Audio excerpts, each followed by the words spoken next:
So, for the three of you, having worked together for so long, what sort of things do you guys still learn from each other? Or is it always just kind of another day at the office for you?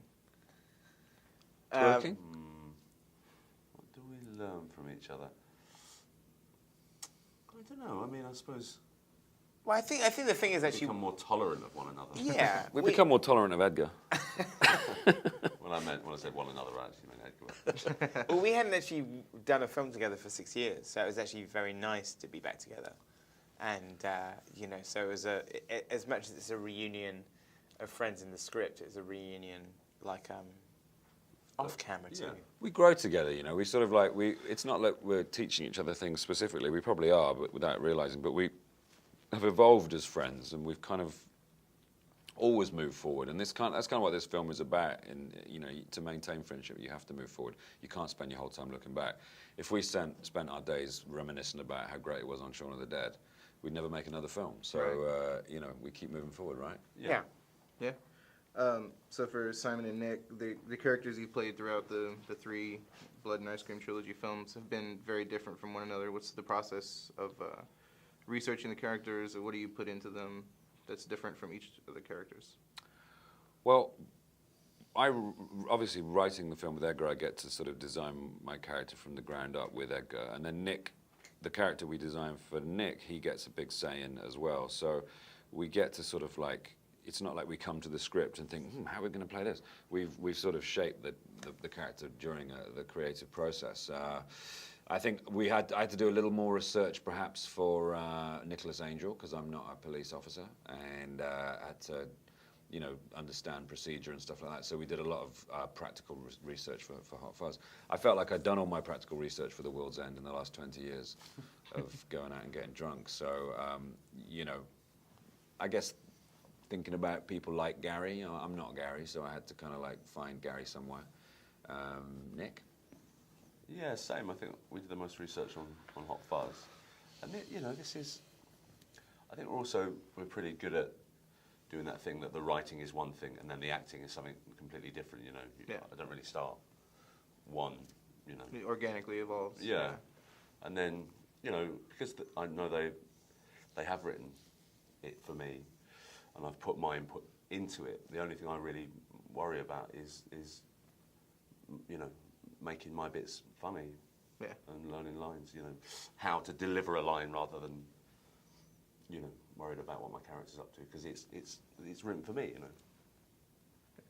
know. Do each of you have your own favorite moments from each of the three films, or? Yeah, I mean, I mean, you know, watching this and watching the fights. Yeah. I love it. I loved shooting it. I felt like a stuntman for 4 weeks, you know, when we were shooting some of these action sequences, and it's fantastic. And to get to work with Brad Allen and see how he works, who was our fight choreographer and stunt choreographer, it was fantastic. You know, we trained for 4 weeks to learn the fights and to kind of get in shape, and it was great. Every day going to it was that thing that as soon as I got home at night, I'd kind of get all my bag ready for the next day. What about Hot Fuzz and Shaun of the Dead? I don't really remember them. To be fair. Yeah. Yeah, I like doing the action stuff as well. I mean, the comedy stuff is, I guess it's because, like, I mean, we love doing the comedy stuff as well, but because we're from that background, I think what you remember from each film is the new challenge. Mm-hmm. So something like kind of, you know, Shaun of the Dead would be doing a lot of makeup effects and stuff that we hadn't done before. Like, that's always something sort of new, like, you know, in Hot Fuzz. I guess that my memorable thing about that is just the research element of it, actually, that sort of like finding out about the cops. And then this one was just trying to pull off these action scenes, which are very ambitious. Yeah. And but you know, to do those in the UK is like a big deal for us, and it was really fun. I think it's like the finale in Hot Fuzz. You know, that was great to shoot. We kind of had the whole town to ourselves and got to have a kind of shootout in a small English village. It was fantastic. Running around the corner and firing at Jim and Timothy as they drove off was really good fun. Yeah. Falling through the fence, that was great for me. I really enjoyed doing that. Yeah. And, you know, we played something the other day when we did one of the screenings, and there's that shot where me and Simon are underneath that helicopter that flies about 20 feet above our heads. And I watched it the other day and thought, we did a shot where a helicopter flew above our head. So, you know, it's one of those things as an actor you think, that was amazing. And now I kind of don't remember doing it.